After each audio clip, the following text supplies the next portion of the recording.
Jagdish social media network प्रस्तुत करते हैं स्वामी वासुदेवानंद जी सरस्वती इनके अमृतमय वाणी द्वारा विष्णु सहस्त्र नाम प्रवचन भाग क्रमांक 152। प्रथम नमन आपको। जय गुरुदेव। श्री विष्णु सहस्त्रनाम ज्ञान यज्ञ प्रवचन क्रमांक 152, श्लोक क्रमांक 28 और नाम क्रमांक 136। ओम त्र्यंबकं यजामहे सुगंधिं पुष्टिवर्धनम् उर्वारुकमिव बन्धनान् मृत्युर्मुक्षीयमामृतात्। समस्त जन कल्याणे निरतं करुणामयं नमामि चिन्मयं देवं सद्गुरुं ब्रह्मविद्वरं शान्ताकारं भुजगशयनं पद्मनाभं सुरेशं विश्वाधारं गगनसदृशं मेघवर्णं शुभांगं लक्ष्मीकान्तं कमलनयनं योगिभिर्ध्यानगम्यं वन्दे विष्णुं भवभयहरं सर्वलोकैकनाथं। लोकाध्यक्ष सुराध्यक्ष धर्माध्यक्षः कृताकृतः चतुरात्मा चतुर्व्यूहः चतुर्दंष्ट्रश्चतुर्भुजः। ओम कृताकृताय नमः। ओम तत्सत। भीष्म पितामह जी महाराज युधिष्ठिर जी को कह रहे हैं कि हे युधिष्ठिर, भगवान 14 लोकों का, 33 कोटि देवताओं का और समस्त धर्म का, इन तीनों का अध्यक्ष है। इनमें जो कुछ कार्य रूप से कृत मानिए प्रपंच है और माया रूप कारण से अकृत है। इस प्रपंच का कारण जो माया है वो अकृत है। इस प्रकार जो कृताकृत नाम को प्राप्त हुआ है, अब उस कृताकृत नामक परमात्मा का हम वर्णन करते हैं। कृताकृत का अर्थ है कार्य रूप से कृत और कारण रूप से अकृत। भाष्यकार लिखते हैं, कृतश्च कार्य रूपेण अकृतश्च कारण रूपेण इति कृताकृतः। कार्य रूप से कृत और कारण रूप से अकृत होने के कारण ही भगवान को कृताकृत ऐसे कहते हैं। क्या सुंदर नाम है भगवान का। देखो, जिसको अब तक अध्यक्ष कहा है, अब उसी को यहां पर कृताकृत कहते हैं। परमात्मा केवल 14 लोक, 33 कोटि देवताएं और धर्म का ही अध्यक्ष नहीं है, अपितु वह तो संसार में जो कुछ भी दृश्य है और जो कुछ अदृश्य है, उन सभी का ही वह अध्यक्ष है। इस संसार में जो कुछ भी दृश्यादृश्य निर्माण हुआ है, वह सब इस परमात्मा की अध्यक्षता में ही हुआ है। भगवान के लिए इस संसार में कुछ भी अदृश्य नहीं है। भाष्यकार जी ने कृत यानी कार्य और अकृत यानी कारण, ऐसा बहुत ही सुंदर अर्थ किया है। वृक्ष भी वही है और उस वृक्ष का जो बीज है, उसमें जो सूक्ष्म तत्व से बैठा हुआ है ना, वह भी वही है। वृक्ष दृश्य है और बीज में छिपा हुआ वृक्ष अदृश्य है। अलंकार भी वही है और सुवर्ण भी वही है, घट भी वही है और माटी भी वही है, लहरें भी वही है और पानी भी वही है, अर्थात कार्य भी वही है और कार्य का उपादान कारण भी वही है। हम संसार में देखते हैं कि अलंकार और सुवर्ण, इन दोनों के सिवा एक सुवर्णकार भी होता है। अलंकार कार्य है, सुवर्ण कारण है और सुवर्णकार निमित्त कारण है। सुवर्णकार ही सुवर्ण पर अपनी बुद्धि के द्वारा अन्यान्य अलंकारों की कल्पना करता है, किंतु वह अदृश्य है। इन दोनों के बीच उसका कोई भी दर्शन नहीं होता। वह भले ही अदृश्य होवे, किंतु उसका अस्तित्व कोई नकार नहीं सकता।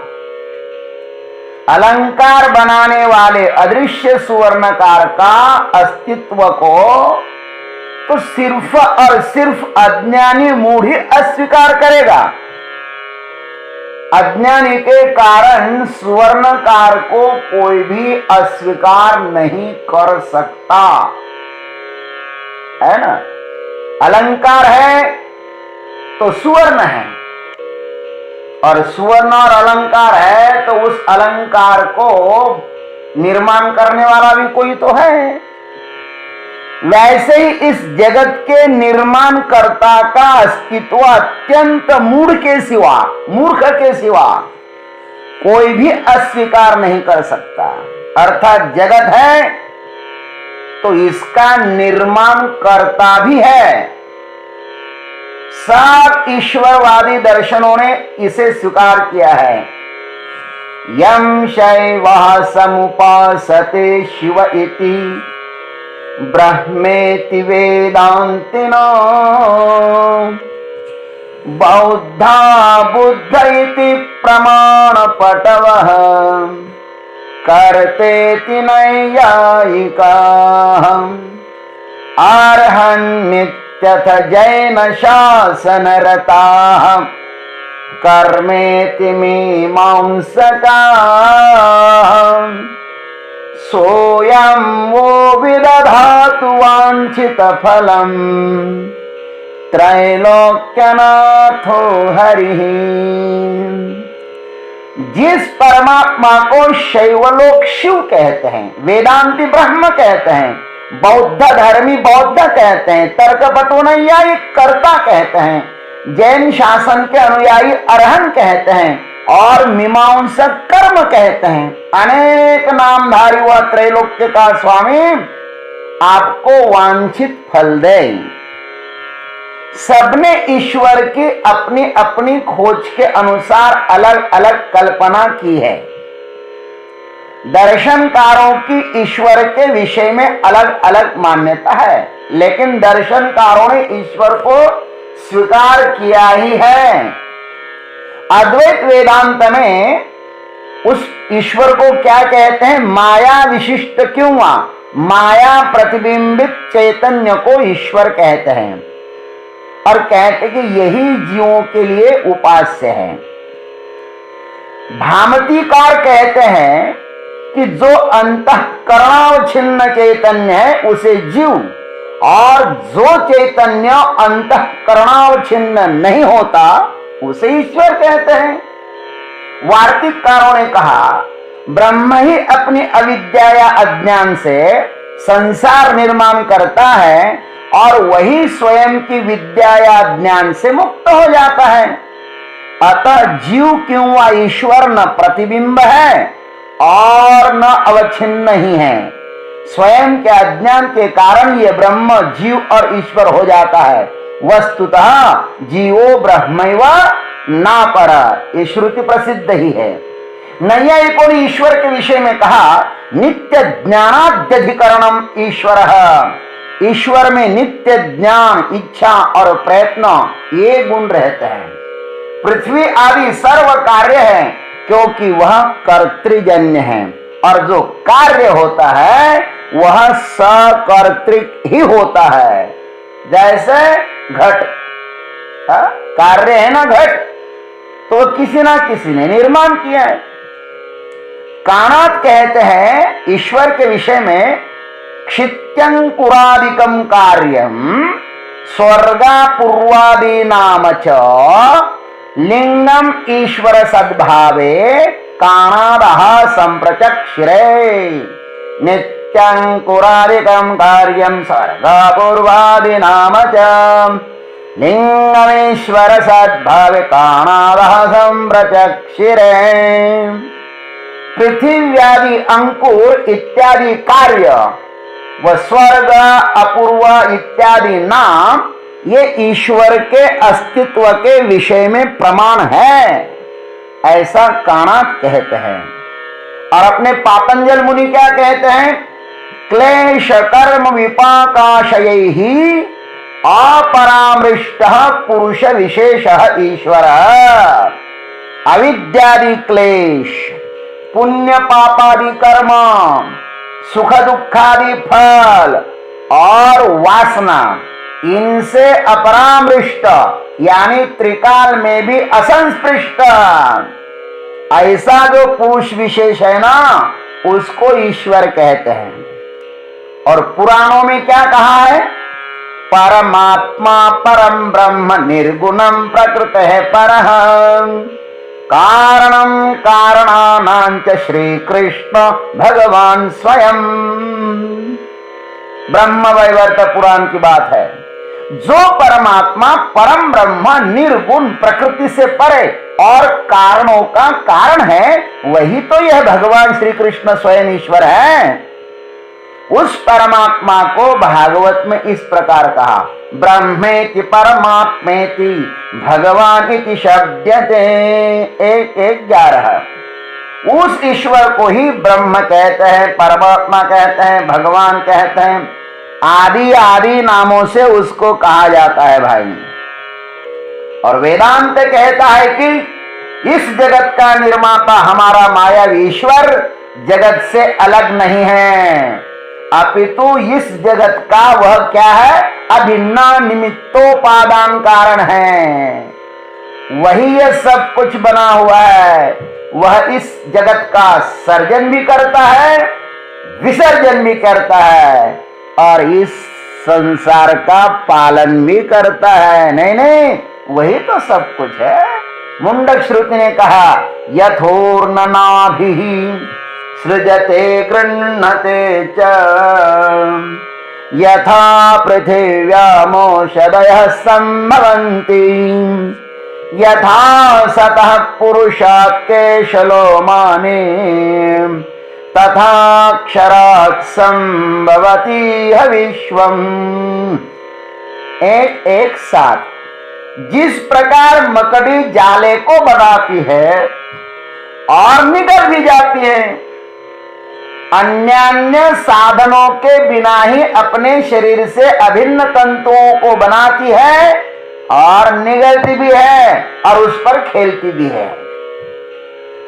वैसा हमारा भगवान है। दूसरा दृष्टांत दिया, जिस प्रकार पृथ्वी में नाना प्रकार की औषधियां उत्पन्न होती है और जिस प्रकार जीवित मनुष्य से केश और रोएं उससे विलक्षण उत्पन्न होते हैं, उसी प्रकार अविनाशी परब्रह्म परमात्मा से यह समस्त जगत उत्पन्न होता है। परमात्मा मात्र इस संसार का अभिन्न निमित्त उपादान कारण है। उनसे इस संसार का एक एक कण भी छिपा नहीं है। अतः जो कृत है, और कृत का अर्थ क्या है? पंचकृत पंच महाभूत। ये जो बना है ना पंचकृत पंच महाभूतों से, देह पाचाचा अनिला उसना शिखी जाचा त्याला देने लगे।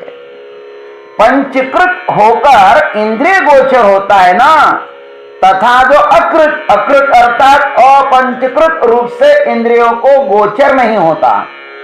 जैसे प्रकृति, माया, अविद्या, ये तीनों संसार का मूल कारण होते हुए भी एक के ही तीन नाम है, वह अदृश्य है। लेकिन भगवान इन सबको ही अच्छी तरह से देखते हैं, क्योंकि माया भगवान की शक्ति है। भगवान ने स्वयं कहा, मम माया दुरत्यया, यह मेरी माया है, अतः इस पर मेरा पूर्णतः नियंत्रण है। अरे भाई, जिसको हम हमारा कहते हैं उस पर हमारा पूर्णतः नियंत्रण होना ही चाहिए। लेकिन इस संसार में हमारा कुछ भी नहीं है। हम कहते हैं मेरा मन हमारी सुनता है क्या? मेरा शरीर हमारा सुनता है क्या? जिसको मेरा कहते हो ना, तो वह अपने अधीन होना चाहिए। भगवान इस माया को मेरा कहते हैं, तो इस माया पर उनका नियंत्रण है। भाई, इस संसार में हमारा कुछ भी नहीं है, अतः सब हमारे नियंत्रण के बाहर है। और ध्यान रखना, दूसरों की वस्तु का बलात् मालक बनना, इसके जैसा महापाप अन्य क्या हो सकता है। इसलिए तो संत कहते हैं, मी देह मनता ब्रह्म हत्या कोटि, ये उनिया पाठ था पटती। अरे इस देह को तुम मेरा कहो तो कोट्यावधि ब्रह्म हत्याओं का पाप लगता है। और क्या बताएं, ये संसार हमारे बाप ने निर्माण किया। अरे भाई, हमारा बाप परमात्मा है, उसने तो निर्माण किया है। इसलिए उसका उसको, तेरा तुझको अर्पण क्या लागे मेरा, इस सूत्र को अपने ध्यान में, हृदय में रखना चाहिए। यहां पर हम है कौन फिर? वेद कहता है कि तुम नित्य शुद्ध बुद्ध मुक्त स्वरूप हो, और यही आत्म स्वरूप हमारी सच्ची संपत्ति है। इसके सिवा जो कुछ भी है वह सब माया की देन है, माया का है। उसको अपना कहना महापाप है। अरे भाई, जो स्वयं हम है उसको तो हम देखते नहीं है, उसको तो भूल ही गए हैं। और जो हमारा कभी भी होने वाला नहीं है उसके पीछे हम दौड़ रहे हैं। कितना भूल भुलैया है, देखो तो सही। अपनों को देखते नहीं है और दूसरों के पीछे घूम रहे हैं। खैर, अपने भीतर जो नित्य शुद्ध बुद्ध परमात्मा बैठा है ना, उसका साक्षात्कार करो, और उसका साक्षात्कार करने से ही संसार बंधन से मुक्त हो जाएंगे, तब तक नहीं। उस परमात्मा को देखना है तो कैसा देखना है? इन इंद्रियों के द्वारा नहीं। इन इंद्रियों के द्वारा हम उसको नहीं देख सकते, क्योंकि हमारे पास देखने की जो भी साधन है ना, वह बहुत सीमित है। हमारे इंद्रिया बहुत ही सीमित है, इसलिए उसको इंद्रियातीत कहा है। और हमारी देखने की क्षमता है भी कितनी? हमारी इंद्रियों की देखने की शक्ति ना बहुत कम है। लेकिन वो हमारी इंद्रिया जो देख रही है ना, आंख जो देख रहे हैं, उनकी कृपा से देख रही है। हमारी आंख उस परमात्मा को नहीं देख सकती, लेकिन वह परमात्मा हमारी आंख को देख सकता है। इस आंखों से देखने की शक्ति वही देता है। श्रुति ने कहा है भाई, ये न चक्षुंष पश्यति, न तत्र चक्षुर गच्छति न वाक् गच्छति न मनो न विद्मः, यच्चक्षुषा पश्यति न चक्षुगंश पश्यति तदेव ब्रह्म त्वं विद्धि नेदं यदि उपासते, यन्मनसा न मनुते येनाहुर्नो मनोमतं तदेव ब्रह्म त्वं विद्धि नेदं विदिद उपासते, यद् वाचा न अभ्युज्यतं येन वाक् अभ्युज्यते तदेव ब्रह्म त्वं विद्धि नेदं विदिदं उपासते। इसलिए यह आंख भी वही है, और इस आंख के देखने की शक्ति भी वही है। आंख कृत है, उसको कृत कहते हैं, पंचकृत पंचमहाभूतों से बनी हुई है। और आंख जिसके शक्ति के द्वारा देखते हैं ना वह अकृत है। क्या सुंदर नाम है परमात्मा, इसलिए उसे कृताकृत कहा है। कृताकृत नाम से जो लक्षित होता है ना वह परमात्मा यही है। अतः इस कृताकृत नामक परमात्मा का हमें आश्रय लेना चाहिए। अरे अपने भीतर ही भाई हो, वो हमारे भीतर ही, हम उसको देख लें और उसको ही प्रार्थना करो कि हे प्रभु मेरे लिए आप अपना द्वार खोलिए, मैं आपको सतत देखता रहूं, मैं आपका सतत सानिध्य प्राप्त कर लूं। प्रभु दृष्टा रूप से आप हो, हमारे सामने प्रकट हो जाइए, द्वार खोल दो। ओम तत्सत। जय गुरुदेव, जय जगदीश्वर, जय जय महाकाल। देवियों एवं सज्जनों, अभी आप सुन रहे थे स्वामी वासुदेवानंद जी सरस्वती इनके अमृतमय वाणी द्वारा विष्णु सहस्त्र नाम प्रवचन भाग क्रमांक 152। प्रवचन का अगला भाग लेकर कल सुबह फिर उपस्थित होंगे। हरिओम।